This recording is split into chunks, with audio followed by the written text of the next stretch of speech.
Ok. Sejam todos, então, muito bem-vindos, bem-vindos. A gente está, então, na finaleira, no módulo em conclusão, né? Da nossa aproximação aqui, falando sobre o Tantra e o William Reich, tá? Então, a gente já discursou sobre meio que a história do Tantra, a gente conversou bastante sobre isso nas primeiras aulas, sobre as influências, né? Muitos acham que o Tantra se perde historicamente, mas não, ele está datado ali depois de Cristo, tá? Século I já tem alguns textos que se aproximam do Tantra, mas século X, século IX é quando o Tantra, então, se torna, ou é percebido pela academia, vamos colocar assim, como uma religião estabelecida. Antes disso, nós temos resquícios aí do Tantra, uma e outra cultura, muito mais ligado a práticas mágicas, né? Não uma organização já com as suas diversas ordens, certo? Até fizemos aproximação aí com benzedeiras, né? No sentido de que eles não têm uma ordem de benzedeiras, né? Eles estão dispersos por aí. Mas a partir do século IX, século X, a gente tem organizações muito bem definidas, ordens religiosas tântricas, tá certo? Quer colocar espiritual, coloca, se sente melhor. Nós dissemos ali que a estrutura é o yoga, é vencer o karma, lembra que ele vai surgir entre as castas inferiores da Índia, tem que entender esse contexto social político. E são, então, ordens subversivas, que eles prometem acabar com o karma. Enquanto o yoga tem uma pegada de acabar com a ignorância, o Tantra tem, foi até uma pergunta da Carol na outra aula, acabar com o karma. Então, entenda que isso pode parecer bobeira, mas não é bobeira. Porque se você pertence a uma casta inferior, você é mulher, uma pária, né? Para a gente colocar a pior de tudo, que é mulher e sem casta. Você tem karma para dedéu, como diz minha avó, para você conseguir numa outra vida vir numa situação melhor. Não tem mobilidade social, né? O neoliberalismo ali não funciona. Então, você prometer uma prática religiosa que vai vencer o seu karma, vai acabar com o seu karma, é algo revolucionário. Assim como o JC, que anuncia, né, que, olha, JC Jesus, né, tem uma parada aqui diferente, ele é um judeu e vai propor uma visão diferente do mundo. O Tantra também propõe uma visão diferente do mundo. Nós ficamos praticamente na última aula falando do Shaktipata, que é uma epifania. A gente pode aproximar dele, pode aproximar essa experiência, uma experiência, com o Samadhi do Yoga. Mas como que o Tantra trata disso? Estamos aqui com o livro do tio Cris. É você sentir a divindade em você. E aí nós fizemos aproximação com as religiões afro. Muita gente ri, pensa que é brincadeira, é meu jeitão despojado, mas não tem nada de brincadeira. Há umas passagens aqui que você visualiza a própria divindade na sua frente. E se você se relembra do próprio Patanjali, século II, século V, antes de Cristo, ele descreve no capítulo 3 como que você pode invocar um Siddhanta, que é um yogi realizado, né? Atingiu o moksha, kaivalya, não sei o quê, desencarnado. Então, ele vai explicar para a Carol ir na encruza, locais de peregrinação onde passa muita gente santa, que é encruza, ou cemitério, para fazer um ritual, vem que o aula hoje é ritual, fazer um ritual para invocar esse espírito yogi, para te ajudar na senda yógica, para te auxiliar, é um guru desencarnado. Então, se você fosse um sueco, talvez fosse mais difícil eu te explicar o que isso significa. Mas você é brasileiro, brasileira, você sabe muito bem, porque você já tem uma experiência com o espiritismo, com as religiões afro. A divindade, e claro, o que é o caboclo, senão um indígena. E os indígenas do Brasil, os ameríndios, os povos originários do Brasil. Você evoca os encantados. Quem está assistindo aí, eu passei aí 10 dias na minha mãe, aí outra live foi lá na minha mãe, né, na casa de macumbeiro. Está assistindo lá Marruá, é que a minha casa não tem a TV aberta, mas estava assistindo lá o Pantanal.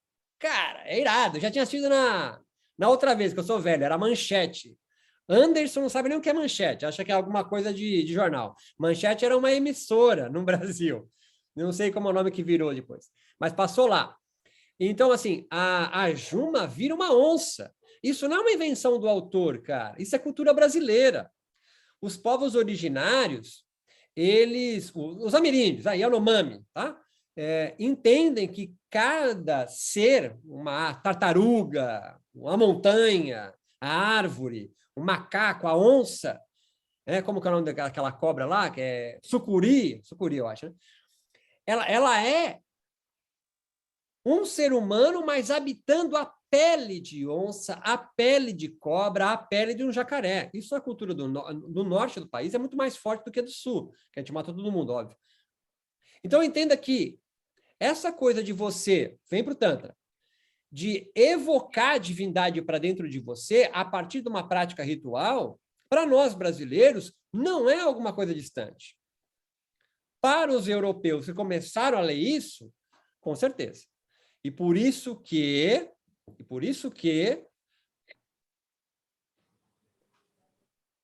o que se escolhe na modernidade, a partir da colonização britânica, eu fico repetindo para entrar por osmose isso para você. Ficou combinado, ficou acordado que o Yoga Sutra é o livro principal do yoga, é o Raja Yoga, yoga da real. Mas não, entenda que isso tem tudo a ver com o que eu venho falando de nomadismo no yoga. O yoga é plural, o yoga é nômade, ele é híbrido. Então, no Tantra, há yoga. E quando ele diz que na prática ritual do Tantra, você vai evocar a divindade, que é Shakti, em você, não é metáfora. Vem que essa é a aula passada, é o Shaktipata, Shaktipada. Você vai evocar a divindade dentro de você. Não é no coração, não é aí eu sinto. Não, você vai evocar a entidade em você. Pode haver tantras modernos ou neotantras, o nome que você queira dar, que modifiquem, ressignifiquem esse rolê. Tanto quanto bom, maravilhoso, lindo, irado, faz isso. Mas entenda que aqui o texto do tio Cris não deixa dúvida no qual você vai evocar uma divindade em você. Então, você vai no terreiro de Umbanda e você não está falando com o pai Adérito, meu irmão, né? Quem não conhece, meu irmão, Adérito Serafim Simões. Falou que vai bater 100 mil seguidores. Ele abre o Instagram numa live, pulam 300 ao vivo. Meu irmão, vai lá ver. Não é possível, ele já tem muito já. Então, aqui não é diferente, tá? Então, você vai sentir mesmo a divindade dentro de você. Quer chamar isso de Samadhi, quer chamar isso de Purusha, quer chamar isso, chama do que você quiser. Mas aqui diz que você pode sentir essa epifania de forma direta, sem intermediação. Ele chama de uma experiência do Shakti forte. Você faz sozinho. Eu até brinquei na outra aula, é o cara incorporando na cadeirinha de plástico antes de ser recebido para dentro do terreiro. Quem não sabe o que estou falando, sei lá, pensa na mesa branca, então, você que é mais elegante. Que a minha família não é elegante. Há a possibilidade de sentir essa epifania não tão forte, mas que vai suscitar em você, isso é o Cris falando, estou recapitulando a outra aula, buscar um guru para saber a verdade. E há as duas próximas que é só através de um guru. E essas duas próximas que a gente entra aqui. Por quê? Porque é a forma mais usual. Você precisa passar por um processo ritual tântrico. Ponto. Ponto. Então, se você até agora não sentiu a divindade bater em você, então, meu amigão, você precisa de um guru, estou seguindo o Cris, que ele vai chamar de Diksha, ou rito de iniciação e seus efeitos. São 5 dias de ritual. Então, você, mais intelectualoide, pode parecer que isso não tem nada a ver, porque eu quero ler os textos do Tantra, mas entenda, o Tantra, os textos dele são evocatórios. Não tem um texto tipo do Yoga Sutra.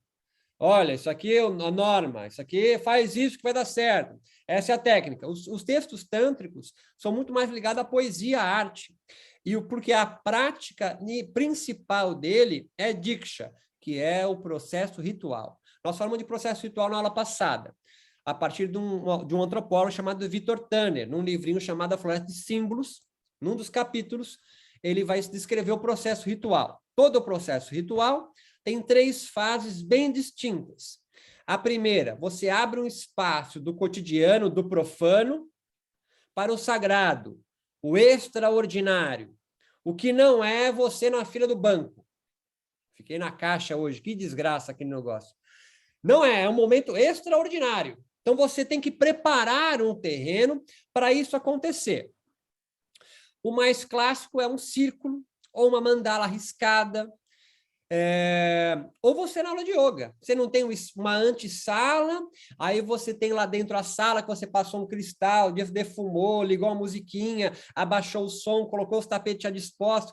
Você está preparando aquele espaço, aquela sala, mesmo que for a sala da sua casa, para a segunda fase de qualquer processo ritual, que é o espaço de liminaridade ou espaço liminar. Que espaço liminar? Vem de limiar. Limiar do quê? De borda.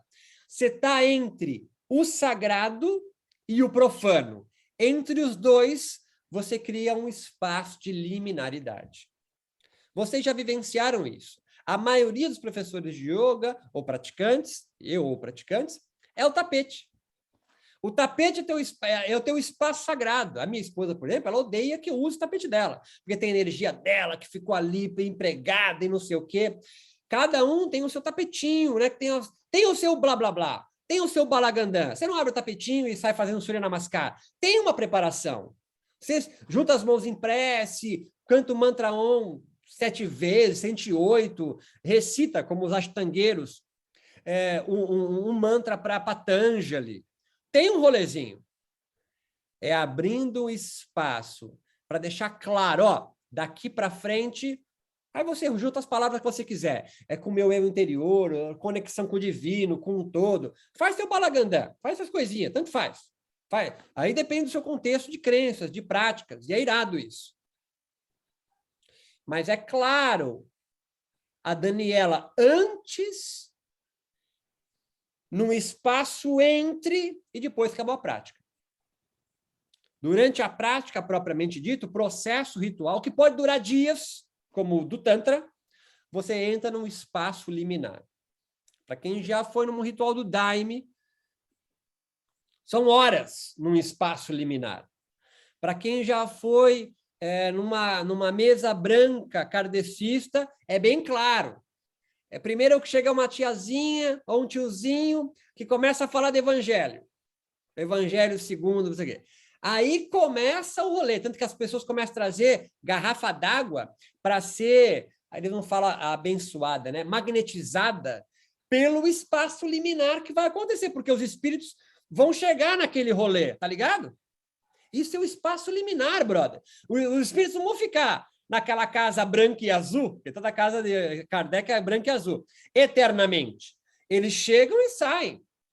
Eles são evocados durante o evangelho. E saem. A igreja também, tem a missa. Os protestantes, neopentecostais, não chegam até a falar em outra língua, é o Espírito Santo, cara. Não pode falar Espírito Santo baixa. Mas é aquela coisa, a pomba, alguma coisa que não sabe muito bem o que é, que está ali pairando em cada igreja neopentecostal. E no budismo? A mesma coisa. Vai num retiro Sesshin com a monja Coins, em budismo. São 7 dias, recluso, silêncio. Só pode trocar ideia com os... Eu ia falar fardado, mas fardado do Daime. Com os monges lá, se eles quiserem, eles nunca querem. Dura 7 dias. Quem já foi num Vipassana, a mesma coisa. Nos 3 primeiros dias, você quer fugir de lá, você não aguenta mais. Do terceiro para o quarto, você começa a pensar, como é que eu posso morar aqui, ser voluntário, sei lá. Eu só preciso mesmo desse lugar que eu durmo e as comidas, eu posso só lavar banheiro. Você começa... Por quê? Porque você começa a vivenciar o espaço liminar. É o nome que Victor Tanner dá. Você dá o nome que você quiser. Vai durar eternamente? Não, não vai durar eternamente. Vai durar durante o processo ritual. E depois, a última fase é a fase de morte ou renascimento. Não é à toa que a prática de yoga acaba em Shavasana, na postura do morto. Você precisa morrer para renascer de novo.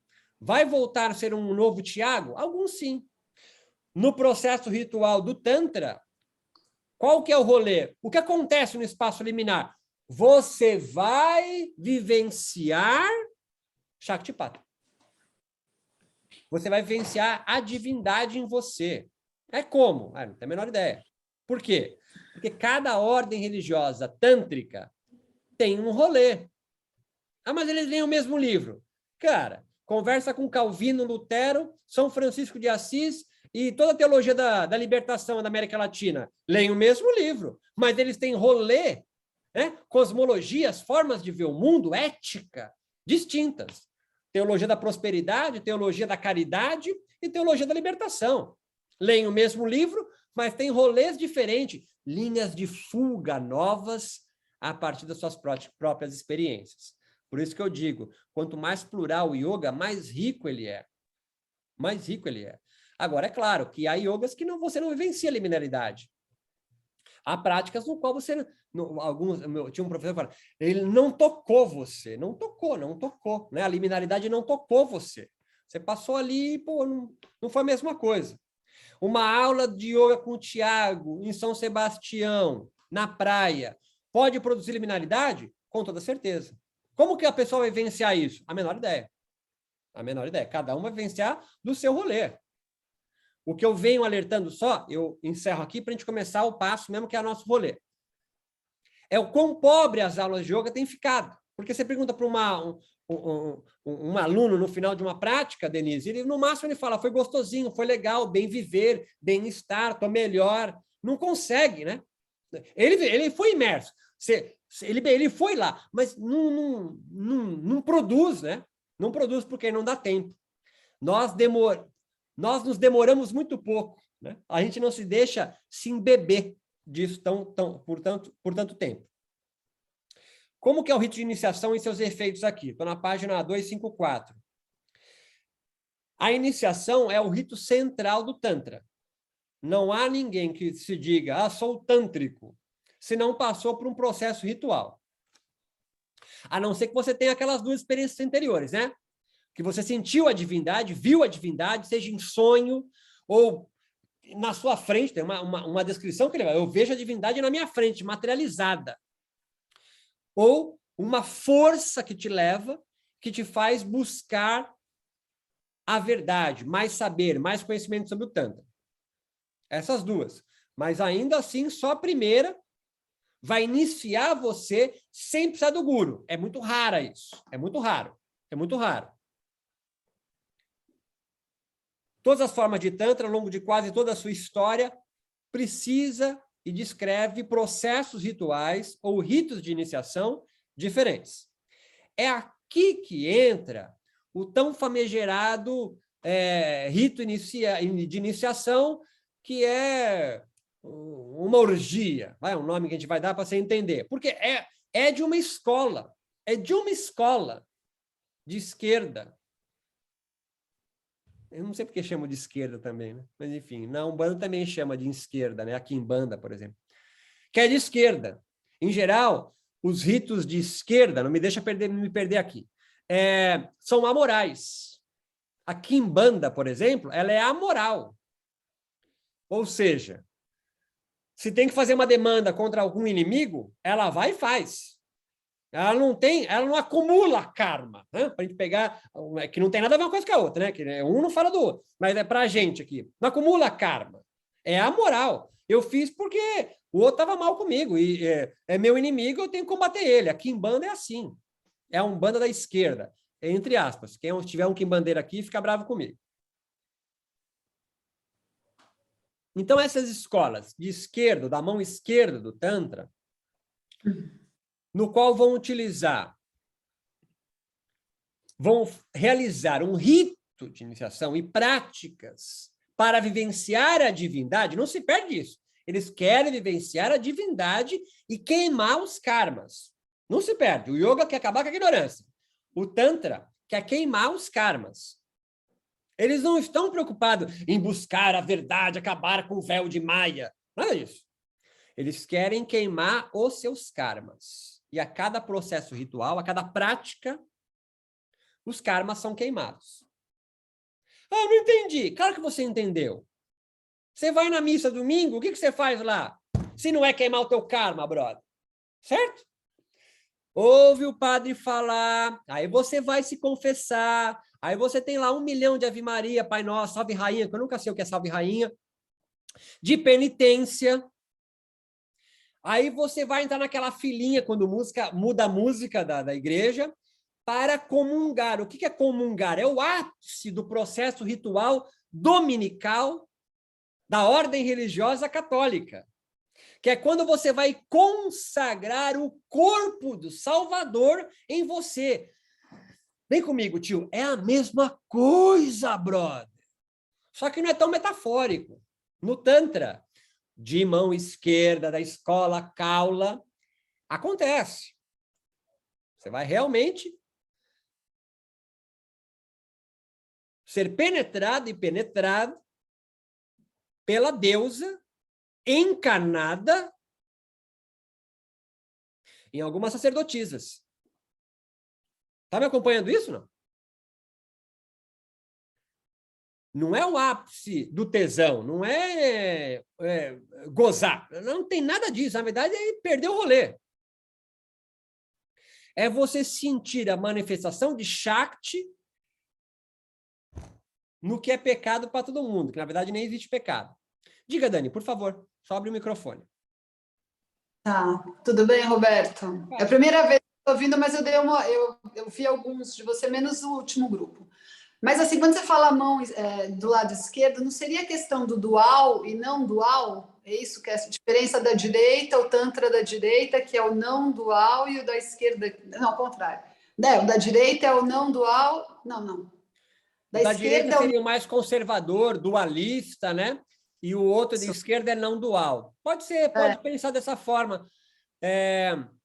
Mas é muito pouco só isso, entendeu? Não é só uma questão filosófica, né? Não. Mas perfeito. Dá para encaixar nisso. Transgressor, né? O do lado da esquerda, ele é mais social, mais transgressor, né? Dessa ideia, né? Então, isso é muito louco, né? Porque até essa colocação, Dani, que um é transgressor, sai do pressuposto que há uma regra que eles transgridem, mas eles não entendem assim, tá entendendo o que eu quero dizer? Tá. Se você conversar se você conversar com o Kim Bandeiro, que é o cara que mata galinha, mata boi, mata carneiro, pega um pedaço do seu cabelo e faz uma mandiga para você no cemitério, eles não entendem isso como transgressor e nem como mal.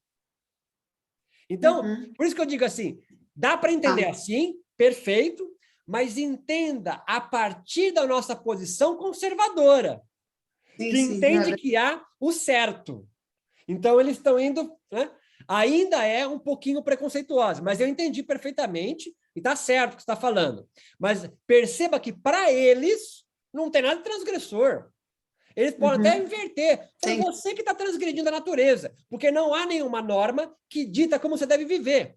Quem falou que você deve viver de forma não violenta, em celibato, falando Patanjali, né? Consagrando a vida a Deus, o último niyama, autoestudo. Quem falou isso?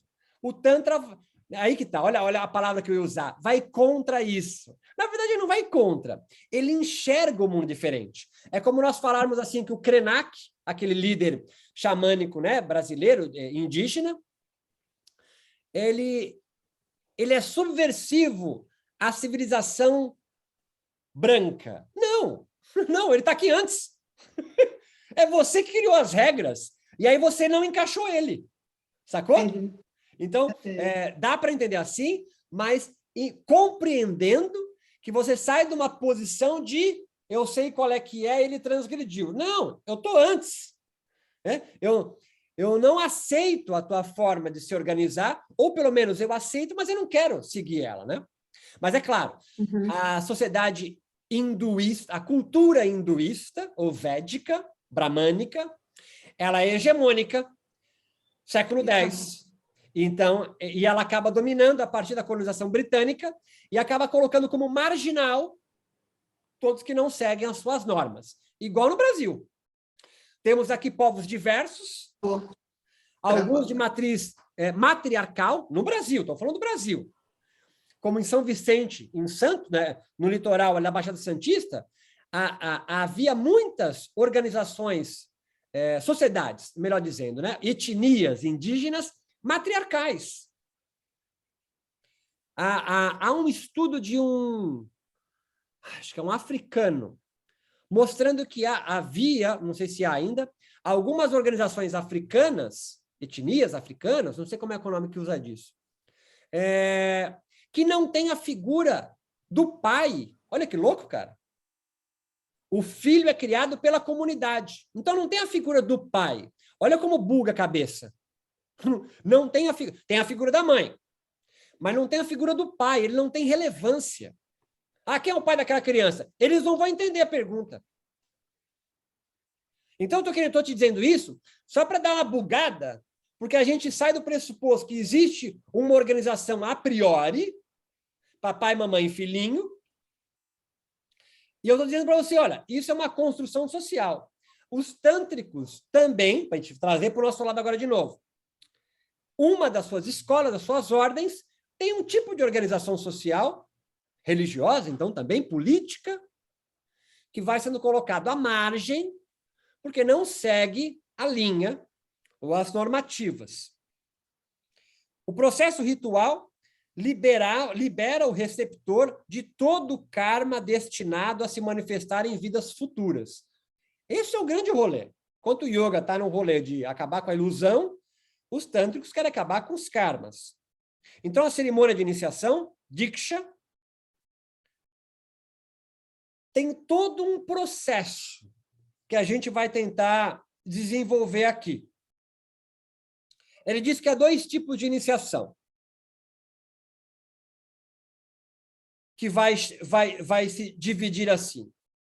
São elaborados uma cerimônia de 2 dias, onde são conferidos, às vezes, do ramo Kaula, mais radical. A iniciação pode ser conferida por um mestre completamente desperto, com uma só palavra. Os Kaulas, na verdade, é essa linha mais radical do Tantra, mas todas as linhas mais à esquerda, né, amorais, como nós colocamos, elas são muito mais mágicas do que sacerdotais. Ou seja, elas podem chegar e tocar na testa do Tiago e ele, então, vai perceber, vai sacar tudo e acabou. A iniciação acabou aí. As outras são mais normativas, são mais quadradinhas, são as que mais se proliferam. Então, são 2 dias de intensa... é observável intensamente o efeito da cerimônia. Ou seja, vão riscar em torno de você, ou de quem, os neófitos, né? Um círculo gigante, vão caber lá dentro. Lembra, fase 1, abrir um espaço do cotidiano para o sagrado, onde eles vão desenhar uma mandala lá dentro. Uma mandala é um símbolo de poder. Para quem é macumbeiro, estão riscando ponto. Estão riscando ponto. Do quê? Da divindade que vai se manifestar. Cada ordem religiosa tântrica tem uma divindade. Todas são Shakti. Mas é igual a macumba, dá tudo. Tem várias, tá certo? Vai riscar. Então, o Tiago está lá dentro. Com pinturas, com corte de cabelo, tomou banho, fez todo um rolê, roupa diferente, está lá dentro. E quem está fora? Todo mundo que já foi iniciado. Fazendo o quê? Cantando mantra. O Tantra tem uma forte relação com mandalas, com mudras, gesto das mãos. Quem já fez dança indiana talvez tenha isso muito mais forte, até do que eu. São gestos de poder mesmo. E com os mantras. São os mantras, as ladainhas, cara. Os caras estão tocando tambor, tio. Estão riscando ponto e estão tocando tambor. Tem um estudo feito pela Universidade da Paraíba, a Federal da Paraíba, que traça os trânsitos de mandala, de desenhos, de risco, de riscado, de tradições indianas com tradições africanas.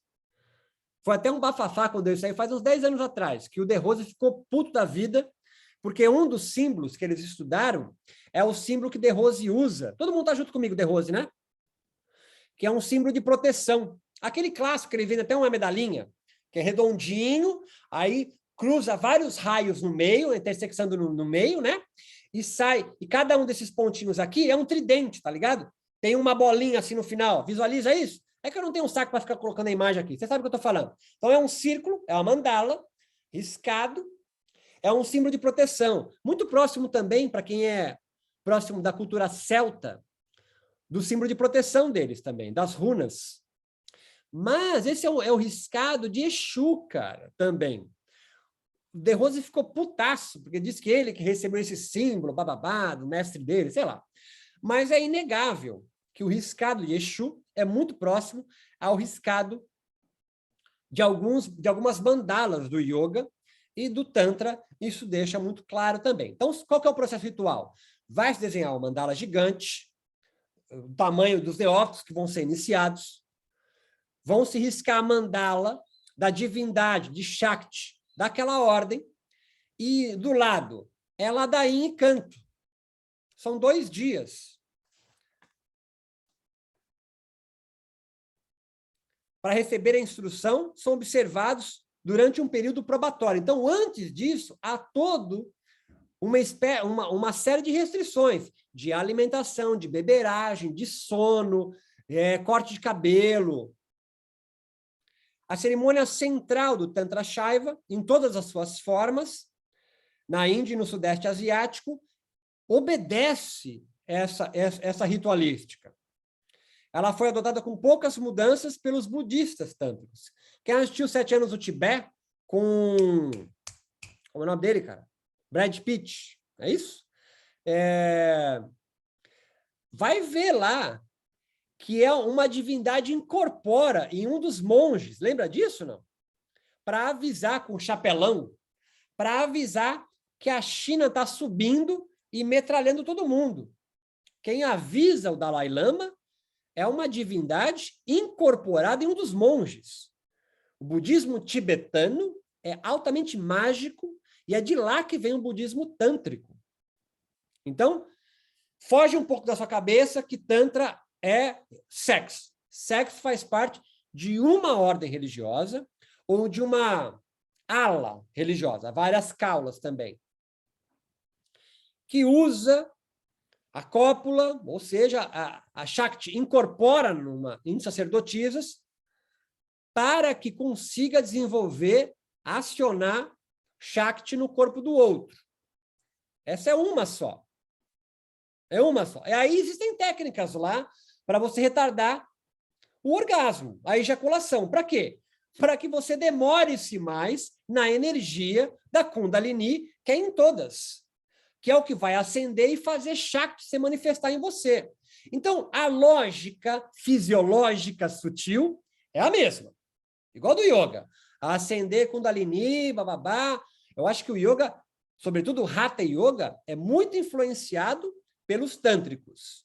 Hatha é uma ordem iógica que vai surgir no período medieval, século XII, muito próximo quando o Tantra se estabelece como religião.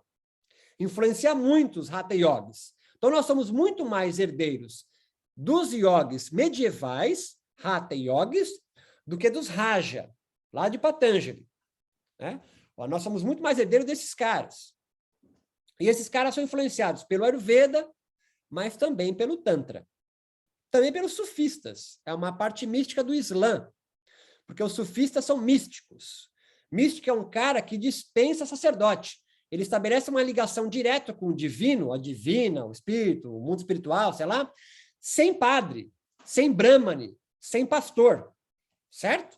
Nossa, mas não, nós estamos no Tantra, que é um outro rolê. Eles usam yoga, usam como técnica. Ah, não entendi. Cara, os muçulmanos cantam, eles rezam. É a mesma do cristianismo? Não, mas são mantras também. Entenda mantra agora, rompendo essa membrana que você acha que mantra é védico. Não, mantras são ladainhas, cara. Firmeza, firmeza no amor, firmeza. Isso aí é dos indígenas, cara. Pega a música dos indígenas. As músicas do Daime é igual. É igual dos indígenas. Por quê? Porque saiu de lá. Então, os mantras também é cantoria. Quer entrar no rolê vibrátil, não sei o quê, que mexe com o corpo sutil? Outro rolê. Não nego isso. Mas não... outro rolê. A ideia é que as cantorias, para fazer evocar em você experiências religiosas, espirituais, epifanias, se perdem no tempo. Tamo junto? Estamos numa aula agora de religiões comparadas, hein, tio? Isso aí é o 2º ano de mestrado. Religiões comparadas. Está meio fora de moda, mas ainda rola. Você pegar cultura iorubá, o Daime no Brasil, indígenas, os maores, cara, é muito similar. É cantoria, alguns têm tambor, né? Tem instrumentos, alguns são mais melodiosos do que outros, mas é cantoria para evocar em você a divindade, Deus, espíritos, encantado, rolê que você quiser. Como preparação, o guru e seus assistentes, página 256, criavam um espaço sagrado centrado no mandala. É isso aqui. Aí dá para vocês verem. Isso aqui é mandala. Isso aqui é o ponto riscado, cara. Escreve aí depois no Google, ponto riscado. Tem vários. Para que serve ponto riscado? Na Umbanda, nas religiões afro, você cria um vórtice de poder e a divindade daquele ponto vai aparecer. Se não apareceu, você não está ainda preparado. Aí vai vários rolês, né?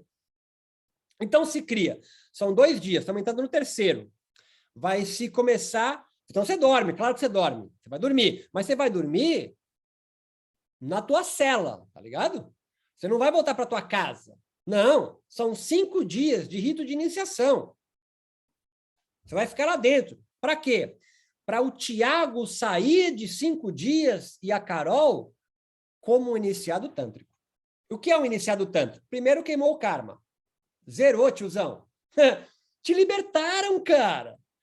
Numa sociedade estratificada em castas, depois de 5 dias de divindade habitando você, você vai sentir ela, cara. Você vai sair de lá zerado o seu karma e vem comigo, Khadija. A sua divindade te acompanha o resto da tua vida, cara. E é isso, cara.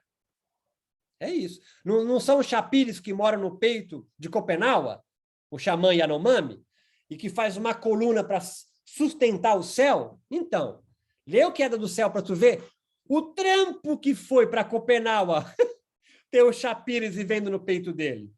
E faz ele deixar de fazer as obrigações que ele tem como xamã para você não ver se os chapires saem do peito dele.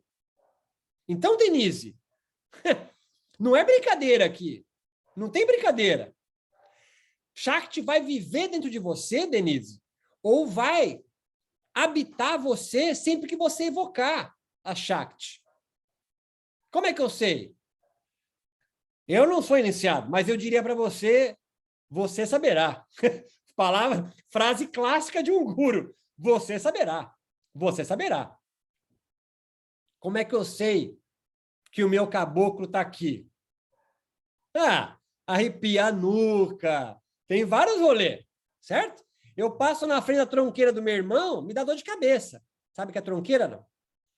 É a casinha de Exu. Todo macumbeiro tem uma casinha de Exu para proteção.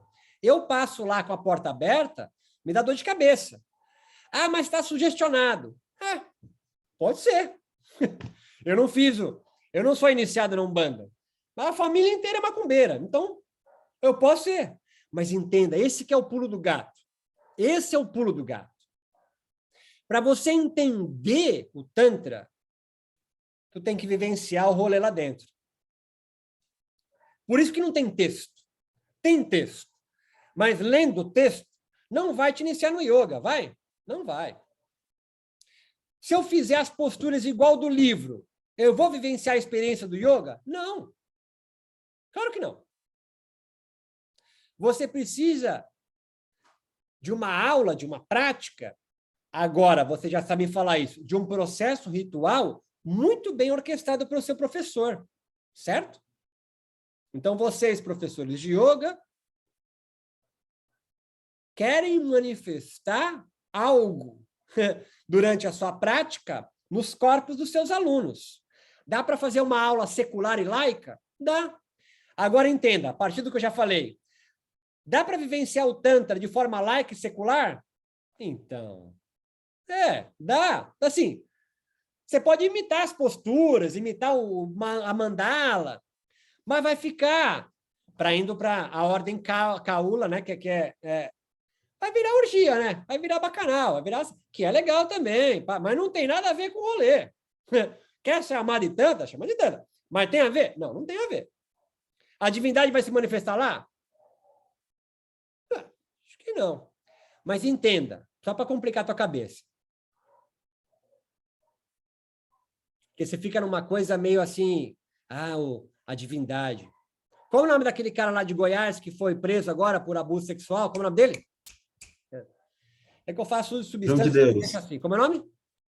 João de Deus. João de Deus.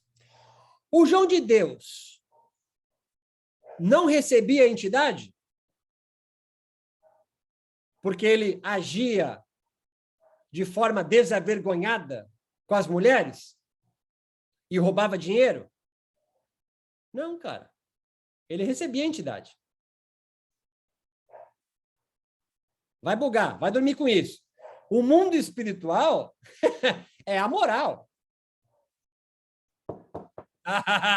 Agora você entende por que as religiões semitas, judaísmo, islamismo e cristianismo, que pregam o monoteísmo, um Deus único, faz mais sucesso.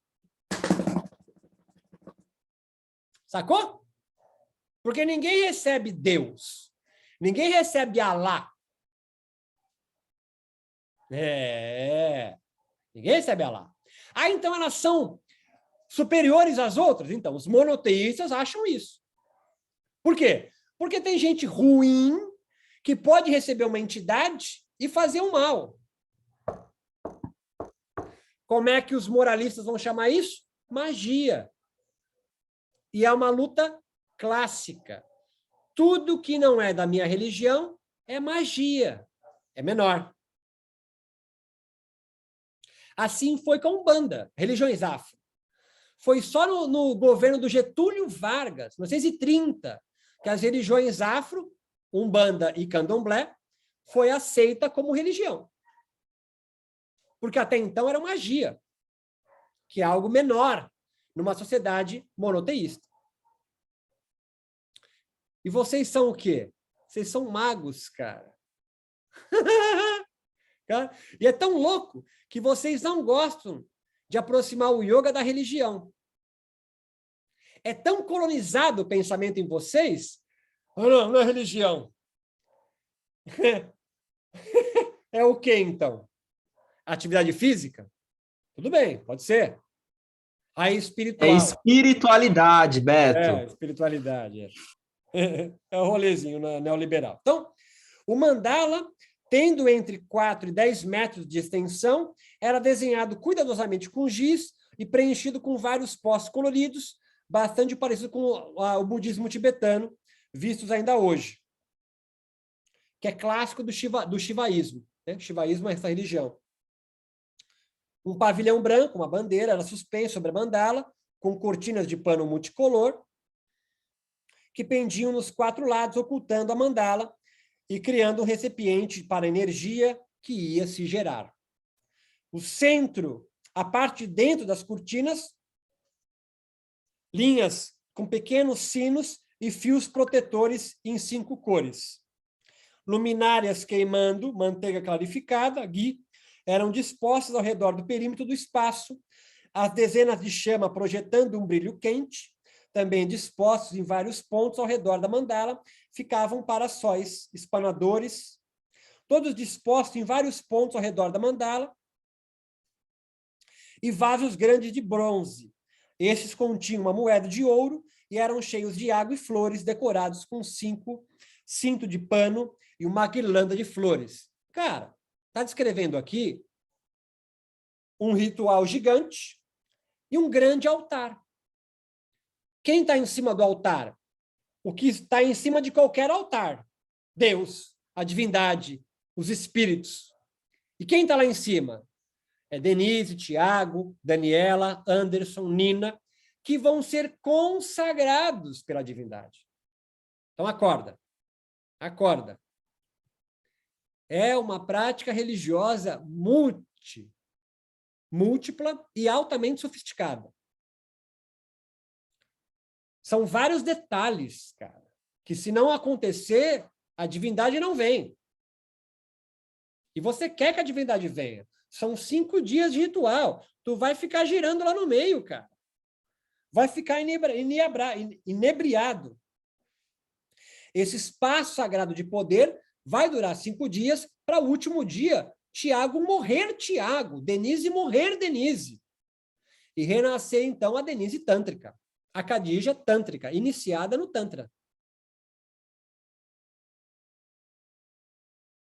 Nos pontos apropriados do mandala, o guru instalava as energias das deidades, consideradas como aspectos da deidade única pelos não-dualistas, na forma de seus mantras, avivando assim o diagrama sagrado.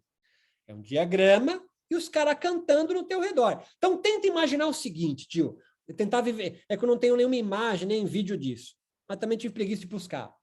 Imagina você num espaço escuro, a mandala riscada, tu já está indo para o 3º dia, lamparinas com ghee clarificada que acendem, iluminando e esquentando o lugar, bandeiras, o canto não para, tem tambor, tem guirlanda, gente dançando em volta, que são os iniciados já. Estão lá fora, criando uma egrégora, bem coisa do De Rose, e dançando à sua volta, para fazer. Estão evocando a divindade. Cada um que está ali dentro vai receber a divindade. Eu postei outro dia no Instagram, agora eu lembrei, uma grande festa tântrica, e os caras recebendo no meio da rua. Parecia aquela festa do Pelô. E recebia no meio da rua. E gira, gira, gira. Quem está lá fora, segura o tranco. Para quê? Para você vivenciar Shakti. É Kundalini que faz Shakti se manifestar em você. E Kundalini vem lá de baixo, né? Certo? É um processo gigante, grande, sofisticado, para que você sinta Shakti manifestar em você. Essas formas sonoras ou mântricas do divino são, paradoxalmente, tanto os principais instrumentos de louvor, como aquilo que recebe o louvor que se oferece. Esse louvor, mantra, canto, ininterrupto, toma a forma de recitação de mantras, concentração em suas formas visualizadas e oferendas elementais de flores, fogo, incenso, sinos e água. O guru que realiza o rito, primeiro medita em sua identidade com a deidade. Então, o guru, antes, está incorporado na sua deidade, que executará a iniciação através dele. Então, não é o guru iniciando você, é a divindade dele, cara. Até que um dia Carol tenha tanta familiaridade com a sua própria divindade, que vive dentro dela, que ela tem o poder de iniciar a Denise. E quem vai iniciar é a Carol? Não, a Carol é só um cavalo, tio. Eu sei que isso parece novo para muita gente, mas é só para tu visualizar o quão nós somos inocentes nisso tudo, né? E como fomos colonizados por um yoga higiênico, né? Limpo, branco, imaculado, bramânico, masculino. Porque isso aqui é feminino. É a força. Muito maior do que você ficar fazendo postura. Isso aí é a preparação, cara. A tua aula de yoga, a aula que você fez hoje com posturas, é a preparação para isso. Talvez alguns de nós aqui já tenha vivenciado isso acontecendo em você. Eu, várias. O meu irmão fez umas 5 aulas comigo e parou de fazer. Por quê? Eu falei para ele ir embora. Só tinha entidade. Tudo que era lugar tinha entidade. Ah, o preto velho ali, o caboclo aqui, aquele ali falou um negócio para você. Eu falei, vai embora, não fica isso aqui não. Então, vamos acabar aqui. Na manhã seguinte, depois de dialogar com o guru sobre os seus sonhos, então são 5 dias. Você vai dormir. Aí você volta para trocar ideia com o seu guru, para relatar os seus sonhos, porque entenda que é tudo um esforço, estou repetindo várias vezes para entrar por osmose. É um processo para fazer a divindade vir em você. Talvez venha por sonhos. Que o neófito teve, começava o principal ritual do fogo, que consistia em um processo ritual que incinerava todos os karmas do discípulo, ou efeitos de ações passadas, destinadas a dar frutos em futuras encarnações. Isso era feito para que o discípulo pudesse alcançar a libertação na vida atual. O que é alcançar a libertação, Khadija? É você parar de reencarnar aqui. O Brahmani já não encarna mais. Então, entenda. Agora vem minha crítica ao Tantra. O Tantra é subversivo, o Tantra bababá, transgressor, mas entenda, Daniela, eu amarro aqui para passar para você, já passei demais. Eles não estão tentando acabar e romper com a organização social em castas, entendeu? Entende o que eu estou falando, não? Eles querem se igualar ao Brahmani. Isso aqui, para quem já leu Fanon, puta, agora eu estou indo para um lugar muito longe, mas foi mal. É um filósofo africano, né, que fala sobre o racismo, bababá, super importante. E ele fala, olha, eu, negro, vem comigo, você vai entender o que eu estou querendo dizer, com a crítica que eu faço ao Tantra aqui. Eu, negro, não quero parecer branco. E nem quero que os negros tenham os mesmos direitos dos brancos. Olha o que ele está falando. Eu quero que acabe com isso. Eu quero que não faça sentido essa ideia de alguém se equiparar a outro. Volta para o Tantra. Quando ele fala que o ritual de fogo do Tantra, 5 dias, para queimar o karma, você não voltar a reencarnar, é porque ele está fazendo você parecer um Brahmani. Ele não está acabando com as castas. Buda fez isso. Certo? O budismo inventou um mundo, inventou uma realidade sem castas. Tanto que é ateu. O Tantra não faz isso. O Tantra inventa um jeito, cosmologia, conceitos, espaço ritual, para parecer um Brahmani, mesmo sem casta. É irado, é irado, é irado. Mas não é tão transgressor assim. Tá ligado? Pensando em transgressão, o budismo é muito mais. O budismo, foda-se. 4 nome verdade. E o Vedas, que tem não sei quantos capítulos, o Purana, foda-se. 4 nome verdade. Acabou. E Deus? Deus não existe. Ou não é relevante. O que precisa fazer? Senta e medita. Não é irado? Era. E eu nem gosto muito do budismo também, mas estou só querendo comparar a mesma cartografia, a mesma geografia, que é a Índia. O Tantra tá ganhando uma força, estou falando por causa disso. Ah, transgressor, bababá, da mulher, não sei o quê, mas entenda. A mulher aqui é a sacerdotisa, que vai fazer com que os machos queimem o karma. Tô sendo filho da puta, tá? Tô sendo filho da puta. Estou sendo sacana. Mas, assim, o mestre do Cris é homem. O Cris que eu estou falando é o autor, tá ligado? Quem escreveu é cueca. Certo? Então, não sejam tolas e tolos. Tem aqui também preconceito. Não quer acabar com as castas e nem está preocupado que todas as mulheres, por exemplo, tenham mais valor na sociedade. Não. Eu vou queimar o karma dessa Khadija latino-americana aqui na Índia, porque ela não tem, ela está lotada de karma, ela é uma mulher, não tem nem casta aqui. Já te passo, Denessa, só vou amarrar e eu passo para vocês. Então, é transgressor, mas não quer construir uma nova realidade. Isso aí o budismo faz mais. Daniela, por favor. Então, Roberto, assim, quando você fala, não sei, mas para mim, eu entendi assim, que eu também, quando eu li isso daí, que ele queria que todo mundo que fizesse, ou você pode ser mulher, pode ser qualquer coisa, ou você pode receber, que nem você falou, e aí você não precisa dessa iniciação, sendo o que você for. Por isso que eu achei que não era ser um Brahmanes, daí você vai ser num lugar em que todos são iguais, me passou essa ideia. E você fazendo, você sendo Brahmari ou mulher, ou qualquer casta que você tiver, você vai estar igual. Então, o cara que sai lá, ele, naquele momento, ou sei lá, né, não sei, ele vai ser igual, ele pode ser um par, ele vai ser igual a um Brahmari, independente ou vai ser todo mundo igual. Me deu essa sensação. Então, quando você está falando, é que ele quer ser um Brahmari, mas como que você chegou nisso que é para ser um Brahmari não ser todo mundo igual, independente o que não é ser Brahmari, entendeu? É ser igual, é diferente, ser igual no sentido de importância, ou sei lá, cada um na sua, assim. Perfeito. É o que eu citei do Fanon, né? Ele diz, olha, eu não quero que eu, negro, seja igual a um branco. Eu quero que essa ideia assuma.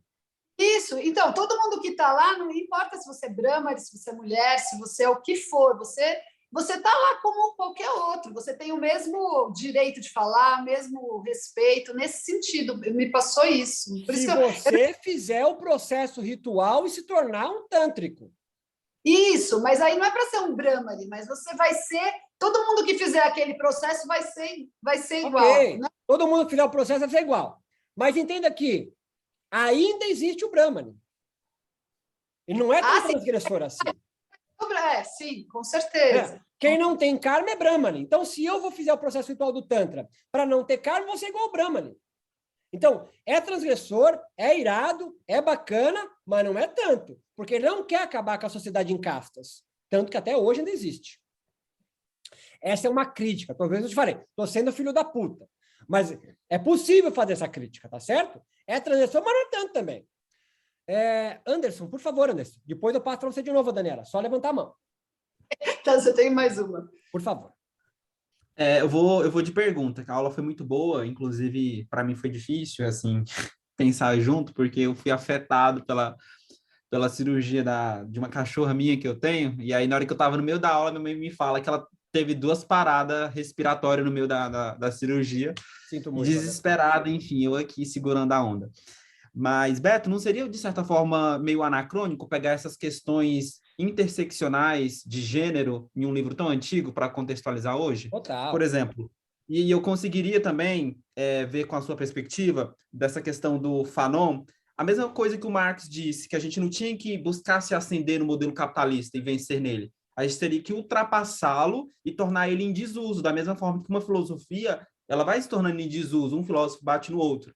Né? E aqui eu vou entrar, que eu estava assistindo um podcast hoje, do Razão Inadequada, que eles vão falar sobre ceticismo.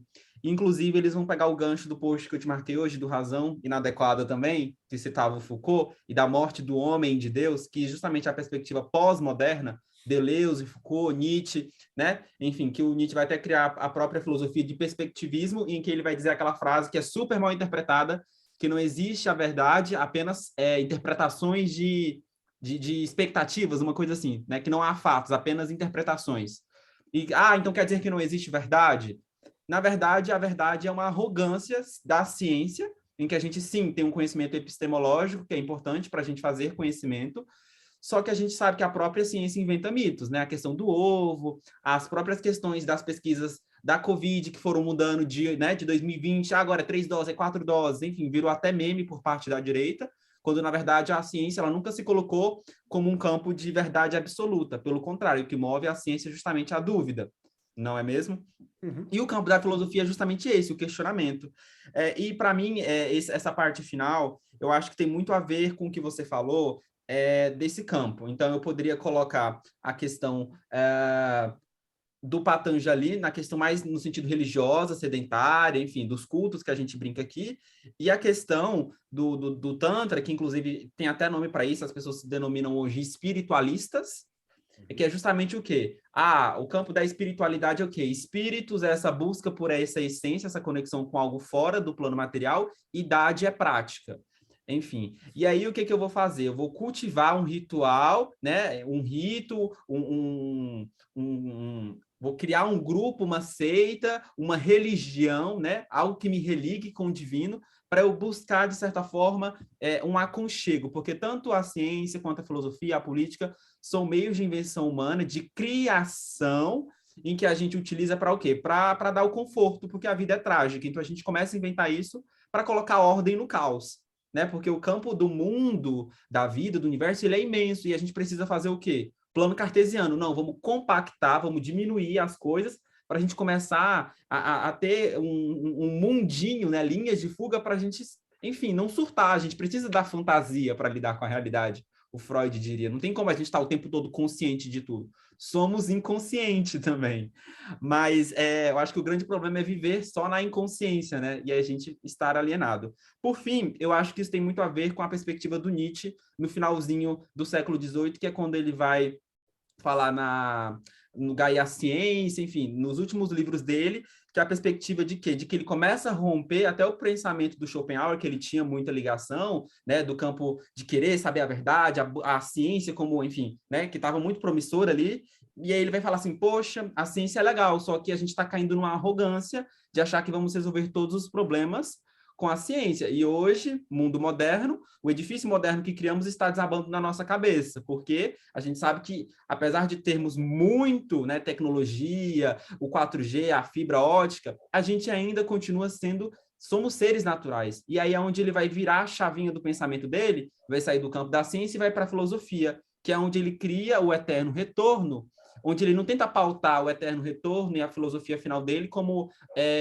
comprovados pela ciência. Ele justamente vai aonde? Ele vai na Grécia Antiga, aí ele vai beber muito do Heráclito, né? Do devir, da transformação, vai fazer a questão do eterno retorno, do homem como eixo no abismo, Anderson, a questão de que a gente precisa viver a nossa... Qual é a sua pergunta, Anderson? Eu me perdi agora. Sim, a minha pergunta foi a primeira do anacronismo, que eu falei. Aqui eu só estou comentando perspectivas aqui do conhecimento filosófico, que é o que bebe o Tantra. Mas é isso, eu achei legal isso, queria comentar. E para mim tem muita relação com o Tantra, porque é justamente onde ele vai se desvencilhar dessa rigidez do campo do Patanjali, que deixa essa pluralidade, essas outras perspectivas que o Nietzsche também vai beber, de que não existe uma verdade revelada absoluta, mas que existem verdades em que cada um vai sentir. Para fechar aqui a minha linha de pensamento, que eu sei que ela foi muito ampla, o que isso tem a ver com a tua aula, Beto? O que eu estou querendo dizer aqui, trazer para a gente a reflexão? Porque minhas perguntas são sempre retóricas, mas é que tanto o campo da vida quanto do yoga, ele não parte de eu ter o conhecimento na mão, mas de eu sentir, eu preciso experimentar. É aí que o Nietzsche vai afirmar a vida como um fenômeno estético. É onde eu medito, onde eu respiro, onde eu movimento o meu corpo, onde eu aprecio as sensações para poder experimentar algo. Ou seja, a perspectiva da educação do Nietzsche no final do século XVIII é de que a gente precisa cultivar uma educação de transformação de si, de a gente se autolapidar e viver a vida como uma obra de arte. Tanto é que, para o Nietzsche, a música é uma das maiores, onde ele vai falar da estrela bailarina, essa coisa da dança cósmica, enfim. Era isso que eu tinha para falar. Muito bom, Anderson. Sim, essa aproximação, ela é, como eu falei, filha da puta. Estou sendo sacana, porque é difícil no século X, né, trazer para cá. Mas eu trouxe, mais para que nós compreendamos, espero que vocês tenham percebido isso, sim, as religiões elas são vivas. Então, há religiões institucionalizadas, mas isso não desmerece a religião, tá ligado? Uhum. Então, o Tantra tem essa pegada da divindade, não sei o quê. Só que, para a gente pensar no mundo hoje, nós temos que levar em consideração a diversidade que nós temos aqui. Então, se a gente quer viver o Tantra hoje, acho que essa é a grande importância. Porque ninguém aqui é historiador, certo? Arqueólogo da religião. Eu queria saber exatamente como era o Tantra lá. Acho que não é a ideia aqui. A ideia é como que eu posso utilizar esse conhecimento hoje. Eu sempre penso assim quando eu estou tratando com vocês. Então, não dá para pegar de lá e trazer para cá. Então, existe o anacronismo, mas a gente pode pensar também em como, é isso que eu estou tentando provocar vocês, em como adaptar essa religião viva, Tantra, está vivo, para o mundo moderno, para hoje. Né? Então, temos que levar em consideração também que eles não tiveram a coragem ou a possibilidade, o jeito de acabar com aquela organização social em castas na Índia, que ela continua. Quem fez isso foi o budismo. Então, é transgressor, é não sei o quê, mas não pega. Também não leva em consideração as mulheres aí embaixo nas castas, ou sem casta nenhuma, e nós nem falamos também dos trans e nem dos gays, porque na Índia existe uma religião transexual, cara. Que o Tantra não fala disso. Pelo menos a gente não tem nenhum texto. E os gays, no ritual da mão esquerda, tem que fazer com a mulher? São perguntas que ninguém se fez lá, porque talvez não tinha um gay? Claro que tinha. Não tinha trans? Claro que tinha. Mas por que não se levou em consideração? O que eu estou querendo só colocar para você é o seguinte, que tem uma pegada hoje moderna que o Tantra liberadão, para não sei o quê. Não, é conservador também, tá certo? Tem uma ordem que tem um sistema ritual que usa sexo. Vamos colocar assim, vai. Eu não sou elegante, gostaria de ser mais elegante. Mas também tirou uma galera dali do rolê. Tirou uma galera. E também não quis transgredir a própria sociedade, afrontar ela. Então, se for para comparar nesse sentido, o budismo é mais. Mas que é anacrônico, total, né? Tem perfeitas condições de adentrar isso. Daniela tinha uma pergunta, mas saiu. Cris, por favor.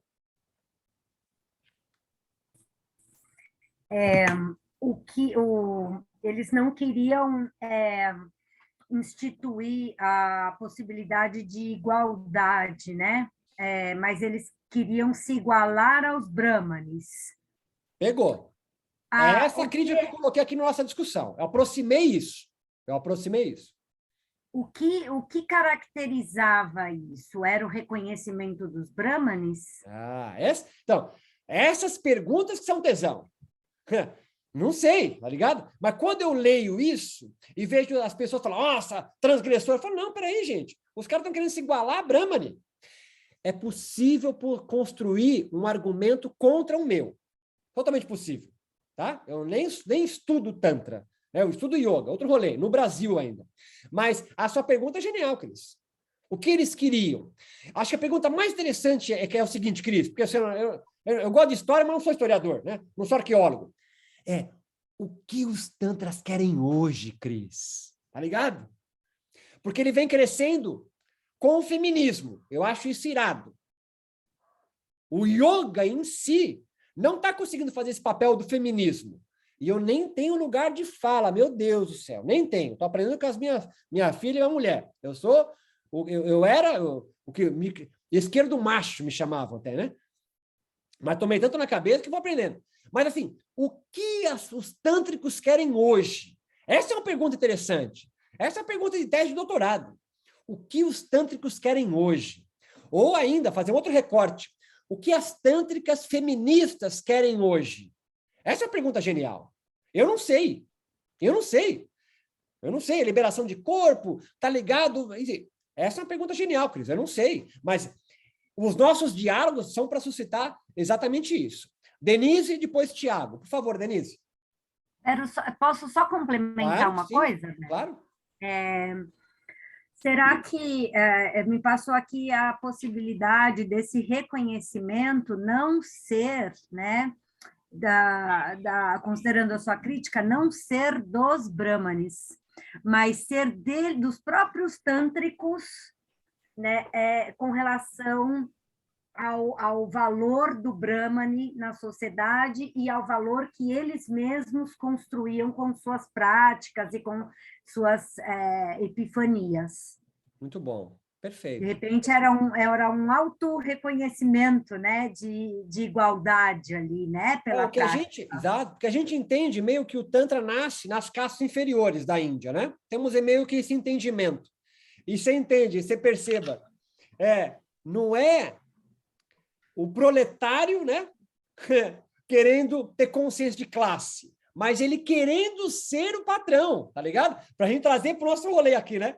Então, é o opressor, Paulo Freire de novo, é o opressor desejando, é o oprimido desejando ser o opressor. É essa a minha crítica.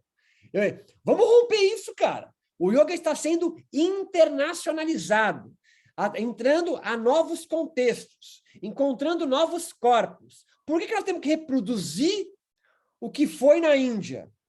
Vamos reproduzir o nosso yoga aqui. É riquíssimo isso. Denise, por favor. Depois eu passo para você de novo aí. Tá. Eu vou, assim, a minha fala tem muito a ver com o que tu falou. Como adaptar isso, né? Esse Tantra. Para que adaptar esse Tantra, né? Relacionado, assim, eu volto muito para o tapetinho de yoga, né? Na nossa prática ali como instrutor de yoga, como professor de yoga.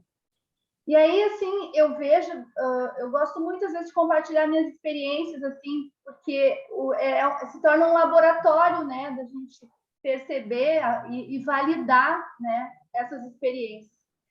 Então, eu acho que quando a gente começa a pensar, assim, numa questão, tipo, da magia, me veio também muito aquela questão, né, do corpo sem órgãos, transcender aquela, né, olhar para o aluno, olhar para o outro e ver coisas além. Eu acho que o Tantra está muito ligado com isso, com essa transcendência de sair da racionalidade, né, de sentir, de se permitir sentir.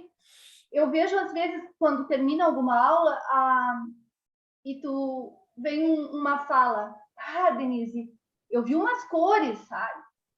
Denise, eu fui para um lugar assim, eu não sei explicar o que foi, mas de alguma coisa ali aconteceu mágica, que a pessoa se sentiu muito bem, porque o jeito que ela fala, e ela se sentiu muito confortável com aquilo. Então, eu acredito, sim, que isso é uma forma não proposital, né? Porque eu estou vendo essa aula agora, mas de alguma coisa isso aí acontece. A gente sai do racionalmente explicável e vai para um outro mundo, para uma outra dimensão. Então, eu acho que a gente falando sobre isso e se permitindo isso, porque nem tudo a gente precisa ter explicação, né? Mas levar também o yoga, não que o yoga não tenha, assim, seja tudo, né, nesse rolê, qualquer coisa, não é isso. Mas lidar com o yoga levando em consideração a necessidade que a pessoa quer e proporcionar, assim, eu nem sei se é o professor que faz isso, se é a própria pessoa que faz, mas a gente dá essa liberdade na nossa sala de aula e não engessar, né? Não, eu acho que isso, eu acho que é muito mágico, muito lindo e é muito bom, assim, quando isso acontece. Várias coisas loucas, né? Isso foi só algumas. Eu vi uma pessoa, eu fui num lugar, eu viajei, assim, e eu não induzo isso, eu não sou médium, eu não sou nada, mas o rolê acontece ali e é uma coisa que não tem explicação. Muito bom, Denise. Exatamente. Eu colocaria duas perguntas a partir da tua fala, que é retórica para a gente jogar. O que vocês, yoguins, querem? Né? Além de sobreviver, né? Tudo bem, pagar os boletos, ok. E a pergunta é retórica, né? Mas o que vocês querem, né? Essa é uma grande pergunta que as pessoas que criticam o yoga descaracterizado no encontro do mundo ocidental precisa, não que precisa, mas se perguntam, o que vocês querem? O que vocês, yoguins, querem? E o segundo pode não ter explicação, Denise, né? A experiência, mas precisa ter entendimento. Ao longo precisa haver uma compreensão do que está acontecendo, né? Se é autoconhecimento que você chama, ou o que você... Mas é necessário ter entendimento. Não precisa ter explicação, mas entendimento do processo que acontece ao longo das práticas, eu acho interessante, para você não ficar só no gostosinho, né? Tiago, por favor. Oi, Beto, estão me ouvindo? Muito bem. Beleza. Então, a tua aula traz tantos aprofundamentos que até é difícil escolher um ponto, né? Mas de tudo que você estava falando, o ponto que eu achei mais interessante, assim, que me veio na cabeça, essa questão, assim, hoje em dia muita gente está buscando Tantra, falar, né, que não, eu dou aula de Tantra e Yoga. Eu percebo muito como um instinto, um desejo de se libertar, né? Vendo no Tantra, o Tantra é a saída para várias libertações, né? Eu acho que vem de muitas e muitas coisas que a gente vivencia assim no yoga, por exemplo, e alguns yogas que não estão à vontade com a subjetividade, por exemplo. Eu vejo yogas tão quadrados, né? Tão só metódicos, mentais, e tantas outras práticas tão variadas que a gente pode vivenciar em espiritualidade, em meditação, em religião e tudo, que às vezes parece estar muito à vontade com a subjetividade. Mas, por exemplo, como você citou, muitas mulheres se identificando com Tantra, questões sociais se identificando com Tantra, né? Mas às vezes eu fico pensando se a galera também não está viajando na maionese, como você estava falando, né? Na minha cabeça, eu sempre tive assim, que, por exemplo, Tantra era sair da visão vertical da espiritualidade, que a espiritualidade está no céu, e nós somos seres sujos, feios, que esse corpo é feio, horrível, né? E o Tantra vai para a espiritualidade do horizontal. Não, aqui está Deus, aqui está a liberdade, o que eu sou no agora, né? Sempre tive essa primeira percepção com relação a essa questão, o que é Tantra e o que não é. Mas hoje eu vejo assim, muita gente falando, não, eu dou Tantra Yoga. E às vezes eu acho que muitas vezes a pessoa nem sabe muito bem assim, o que ela está querendo dizer com isso, né? Minha pergunta, também não sei se é uma pergunta que dá para responder, mas, por exemplo, na sua opinião, de forma autêntica, uma pessoa que diz assim, eu dou Tantra Yoga, o que você acha que essa pessoa deveria estar dando quando ela fala assim, eu dou Tantra Yoga? Não tenho a menor ideia, Tiago. Mas, sem sombra de dúvidas, tem essa ideia que você colocou de um bicho engaiolado, né? O Tantra surge meio como um bicho pode abrir a gaiola, né? E se espernear. Isso vai se juntar muito com a nossa próxima aula, que eu vou entrar no Reich. Eu acho que Tantra, a gente precisa entrar em Reich agora para perceber justamente essas perguntas que você colocou. O que os caras estão querendo com Tantra? Por que Tantra agora, né? Tem essa questão do gaiolamento, de estar preso. Então, essa é uma prática que vai me liberar corpos e não sei o quê. Isso casa muito com a ideia da bioenergética, somatoterapia, que cresce com a bioenergia, William Reich, Alexander Lowen, tem espiritualidade do corpo, vai para esse lado. Mas nós vimos que o Tantra não é. O Tantra é uma ordem espiritual religiosa. É numa linguagem brasileira, uma escola de mediunidade. Ele está desenvolvendo mediunidade, cara. Você vivenciar a divindade em você não é metafórico. Eu tentei deixar isso claro hoje. Não é metafórico. O cara vai riscar o ponto, vai cantar manta na tua cabeça, são 5 dias de ritual, é para você sair girando mesmo. Vai sentir ali a divindade vivendo em você. E se isso não for suficiente, tem uma prática mais radical, mais disruptiva, que você vai copular com a sacerdotisa. Então, entenda, não é a guru ou o guru ali. Ele é só o cavalo. Quem vai estar lá é o tiriri, Zé Pilintra, aquela divindade que está ali, que vai despertar a partir dessa prática. É para todo mundo? Não, não é para todo mundo. Porque até na Índia, essas práticas eram isoladas. Não era para todo mundo ver isso aí. Agora, e daí? Eu acho que essa é a pergunta que vem com um pouco da tua fala, Tiago. E daí, né? Eu faço tantra, liberei, sou médium, sei lá, senti Shakti, e agora? Porque, entende? Nós estamos falando aqui, é só do primeiro rolê. É só isso aqui, ó. Puf. Para quem é da Umbanda, assim, agora eu incorporo. Beleza. E daí? Tá certo? Eu recebo o preto velho. E daí? Vai continuar sendo o João de Deus. Entende? Assim, Será você é um será professor que, de yoga, você é um praticante de yoga? Diga, Tiago. será que tem um pouco a ver com essa coisa também mercadológica, de a gente estar sempre precisando vender uma nova euforia? Sem sombra de dúvidas. Como toda a prática de yoga já acaba não tendo nenhuma novidade, eu preciso vender uma nova euforia. E o Tantra se torna nova euforia de venda. Você acha Eu que nem pode vou ter para uma... esse lado, porque a gente acaba desmerecendo o Tantra, né? Então todo Tantra, talvez fique, né? Todo Tantra assim. Não, não é. Mas que o mercado se aposta, sem sombra de dúvida. Olha, eu falo diversas vezes do movimento punk, né? Nos anos 60 na Inglaterra, que agora você vai em qualquer shopping Guatemi, a calça é rasgada, tem piercing, o sapato da Balenciaga já todo zoado, é vendido mais caro. Então, sim, o mercado se aposta disso. É que eu estou tentando sair fora, eu critico tanto isso, nós estamos saindo para... Olha como é o Tantra. É assim.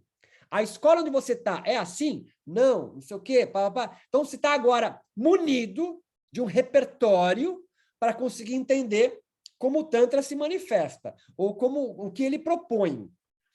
Agora, para onde está indo com o Tantra? É comercial? É para venda? É de uma erotização? Como sinônimo dessa erotização, a liberação de corpos, só porque eu tenho mais tesão? Entenda, tem muita gente, Khadija e Tiago, que não consegue passar nada no corpo, cara. Entenda o que eu estou falando. Não sente nada, cara. A depressão é isso. Estou falando que ele tem depressão. A depressão é o ápice disso. Mas não consegue sentir nada, cara. Aí ele vai num ritual tântrico, nessa pegada mais erotizada, e sente algo, ele fala, caralho, fudeu, é o bicho, é isso aqui. É bom? Pelo menos está passando alguma coisa. É o Tantra? Não. Não. Nesse contexto, não é. Nesse contexto, não é. Mas entende, Thiago, por que o mercado se aposta disso? Estou tentando responder a tua pergunta. Porque tem gente que não passa nada no corpo, cara. Não consegue sentir nada. A vida não pulsa, brother. Aí ele vai numa prática sua e, cara, ele faz uma aula, não sei o que, a música conectou, olha só como que ele tá, e não sei o que, ele passou alguma coisa, falou, cara, Tiago é o cara. Entendeu? Então o cara não consegue sentir passar nada. Aí ele vai numa prática e passa alguma coisa, ele fala, porra, é o Anderson, cara. O Anderson, você é só o cavalo. O próximo passo qual que é? Ele conseguir fazer passar mais. O yoga é um aliado, seja tântrico ou Iyengar, o que é que seja. Ele é um aliado. Ele não é um alinhado, né? Ele não é alguém que é o promotor, é só uma agência. Então, por que o mercado captura? Porque tem gente que, tem uma demanda gigante construída pelo próprio mercado. Né? Ou seja, o próprio capitalismo faz você não sentir nada. Aí ele começa a vender coisas que faz você sentir. Isso é o meu basicão do capitalismo neoliberal. Você matou, é isso. Então, por que tem tanta coisa? Porque é isso. Agora, vamos jogar tudo fora. Porque, não. Qual o yoga que passa alguma coisa em você? Por isso que eu faço recorte sempre para agora. O que vocês querem, yogis? O que vocês querem com yoga? Essa é uma pergunta interessante de se fazer. E fecha no teu quadradinho, fecha no teu coletivo. O que a demanda do seu coletivo quer com yoga? Né? O yoga se presta a isso, é isso, cara. O yoga é para a coletiva, é para a comunidade. Subir o morro, os caras vão rebolar para liberar Kundalini, irado, toca funk. Isso não é yoga. Não é yoga de perspectiva hinduísta do século tal, da tradição tal. Mas não é yoga. O yoga não é para acabar com a ilusão, então. Queimar os karmas, queimar os karmas é irado, né? O que vocês querem é uma pergunta que fica sempre aberta. Eu não sei o que vocês querem, né? É o seu coletivo que manda no que você vai dar de aula, né? O que está passando naqueles corpos? O que você está possibilitando aquilo passar? Eu tiro um pouco de peso das costas de vocês, professores. Vocês são só instrumentos, né? Estou usando linguagens da religião afro. Vocês são instrumentos, né? Vocês são pessoas que auxiliam isso. A minha crítica é você chegar e impor. Olha, vamos sentir o samadhi com semente, que é assim, bababá. Não, aí você tá reprodução social. Você não quer isso. Você quer, agenciado pelo yoga, fazer passar algo. E esse passar algo ajudar as pessoas a diminuir a ignorância sobre si mesmo e o seu próprio coletivo. Chamo isso de desalienação. Está produzindo isso? Aí como que eu sei? Vou fazer um teste psicométrico? Não, conversa. Que o diálogo vai fazer também passar em você. Isso é algo muito raro no yoga. Nós estamos engatinhando isso. Não acontece isso agora. Não acontece. Não acontece. Eu queria estar num nível de conversar assim, cara, já passou, essa é a demanda, e o que nós temos mais? Nem isso nós chegamos ainda. Por quê? Porque está todo mundo no seu corre. Está todo mundo no seu corre. E aí o yoga estagna. É tudo que o mercado quer. Estagnação. Porque aí qualquer ideia nova é mais um produto para vender. Quando você começar a crescer consciência dos caras, do próprio rolê do yoga, do que quer, colocar eles pensando criticamente a própria vida, aliado ao yoga, é irado. Você podia fazer isso a partir de Heidegger, sei lá, Hegel, Platão, sociólogos. Eu faço pela antropologia. Olha essa aula. É o que eu estou tentando fazer passar algo em vocês, cara. É o que eu só faço. Foda-se, eu falo pouquíssimo de yoga. Eu estou tentando desenvolver em vocês pensarem o que estão fazendo. Não há esse tipo de pensamento crítico no yoga. Ah, minha tradição pensa isso. Se não pensa isso, não é yoga, não é tradição. Cara, vocês estão livres, cara. Vamos lá, vamos pensar o yoga, vamos pensar o que estão fazendo. Isso é quase zero, né? Isso é quase zero. Khadija, quer contribuir com alguma coisa? Não, tá tudo bem. Quantos meses, Khadija? 10? Estamos... Não, estou chegando, estou fechando o 9º agora.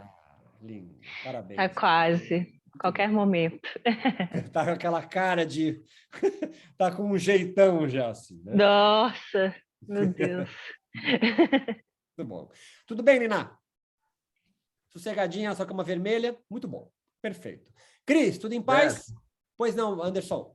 Eu tive um insight aqui, que você falou que você vai pela antropologia, nossa, eu fui muito longe aqui agora, eu espero que faça sentido. Mas eu consigo fazer uma leitura de tudo isso que a gente explanou aqui, inclusive quando vocês estavam falando, né, dessa questão da perspectiva do Tantra hoje, tá alienado em querer ser Brahmani, eu acho que a gente vê isso mesmo do preto querer ser branco, né? E de que quando a educação ela não é libertadora, que é o cerne da filosofia do yoga, libertar a gente da ignorância, o sonho do oprimido é ser opressor. É isso que acontece no Tantra. Uhum. Exato. Mas aqui eu vou voltar no Nietzsche de novo, porque eu vi uma semelhança, principalmente no nome Gaia e a ciência, porque Gaia é a divindade feminina da Terra, que a perspectiva do Tantra é Shakti. E aí, nesse livro, o Nietzsche ele vai bater justamente o quê? Na ilusão, na verdade, nesse apego à moral do homem, nas coisas que nós construímos, que é o ponto da perspectiva, que é onde ele vai falar que Deus está morto, né? A questão também do eterno retorno do amor fati, em que, olha a ligação aqui que eu fiz. O Tantra, ele deixa de dizer, ele não se vincula à perspectiva Brahmani do Patanjali, por quê? Porque a perspectiva Brahmani do Patanjali e tudo mais, ela dá a tradição como se o destino tivesse predado. Eu tenho uma sociedade de caça em que eu não posso mudar. O amor fati não. É que eu posso ser o autor do meu próprio destino. A virada da modernidade é justamente isso, é a subjetividade, que casa perfeitamente com o que eu te marquei hoje, em que a gente se liberta das correntes, da escravidão, né, da dominação física, e eu começo a te submeter, te escravizar, te domesticar, diria o Foucault, né, o campo da sua subjetividade. Eu controlo a forma como você se sente. Ah, não, você vai passar chapinha nesse seu pichain, nesse seu cabelo de bombril, até você se sentir bonita como uma mulher branca. Eu desautorizo você a se empoderar da sua cor, do seu gênero, do seu trejeito, da sua sexualidade. Eu empobreço o campo subjetivo numa perspectiva de dominação através de uma sociedade de espetáculo. Enfim, eu poderia ir aqui mais fundo. Mas, voltando aqui, o campo de que a subjetividade, e aqui eu vou cruzar a minha linha de pensamento, que eu vou na Semana da Arte Moderna, principalmente no Brasil, que é o quê? Romper com os padrões do que é bonito e o que é feio.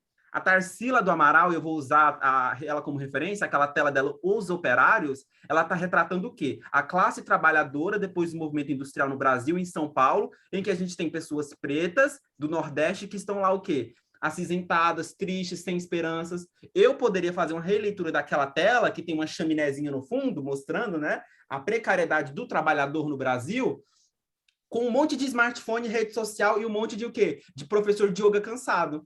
De a gente produzindo conteúdo para girar algoritmo, cansados, esgotados, inclusive pautados pelo DSM-5, em que burnout virou esgotamento, e não é mais uma condição momentânea, é uma questão já social, fenomenológica do nosso tempo. Eu vi pesquisas, Beto, em que a gente não tem como mais voltar atrás, que é uma condição do sistema neoliberal de esgotamento do humano, em que a gente justamente está se esgotando o meio ambiente, a subjetividade, os corpos, em que parece que a gente não consegue mais ter o campo da inutilidade, de que a vida ela não tem, né, como diria o Ailton Krenak, que a vida não é útil, e que eu possa aproveitar ela, enfim, de outra forma, sem ser o quê? Me ver como um produto. Isso é o quê? O fetiche da mercadoria, a coisificação do homem. A gente começa a atribuir palavras do campo que denomina o homem um celular inteligente. Eu começo a amar coisas e usar pessoas.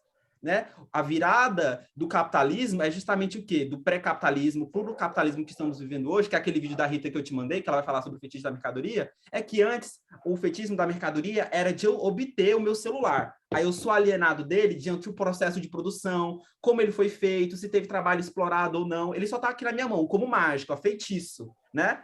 Apareceu. Mas hoje o campo do fetiche da mercadoria não é mais esse de eu obter. É de o quê? De eu empobrecer o campo das relações humanas. É o Deus mercado acima de vidas. A economia não pode parar. É o que a gente viveu na pandemia. Então, o campo do Tantra, ele está aliado do mesmo campo da perspectiva da Semana da Arte Moderna. De certa forma, ele é moderno em relação ao quê? A perspectiva do Patanjali, que é de quê? De que a tradição, que cada um tem seu destino, e que nada muda, e quem nasceu pobre vai morrer pobre. Opa, o cara que é do Tantra, não. Ele vai falar assim, não, aqui é diferente. A gente valoriza a subjetividade. O que isso tem a ver com a Semana da Arte Moderna? Valoriza a subjetividade, a palavra informal, o coloquial. Não é aquele texto do Yoga Bija que você trouxe, que tem erro de ortografia? É a mesma perspectiva da Semana da Arte Moderna, de romper com os padrões, de que a pintura bonitinha é aquela que, enfim, que a igreja disse na Idade Média, onde eu começo a falar assim, não, eu vou rabiscar, eu vou beijar o meu mesmo sexo, eu vou fazer diferente, eu vou falar de forma informal. Então, assim, esse é o campo da pós-modernidade que a gente vive hoje.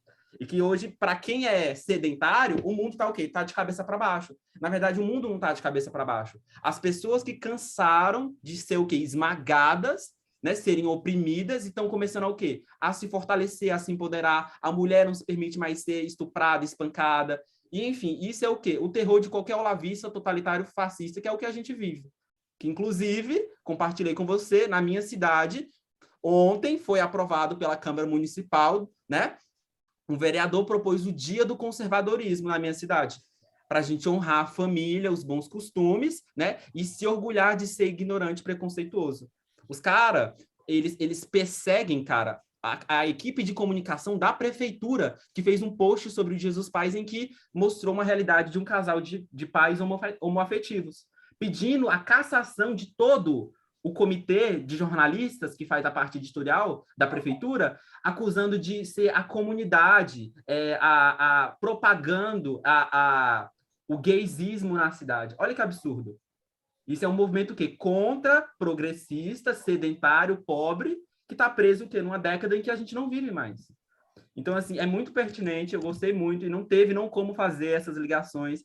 Eu acho que tem muito a ver, sim, com a forma como a arte ela se desrompeu dos padrões da Idade Média, que era dominado pela igreja, e começou a fazer diferente.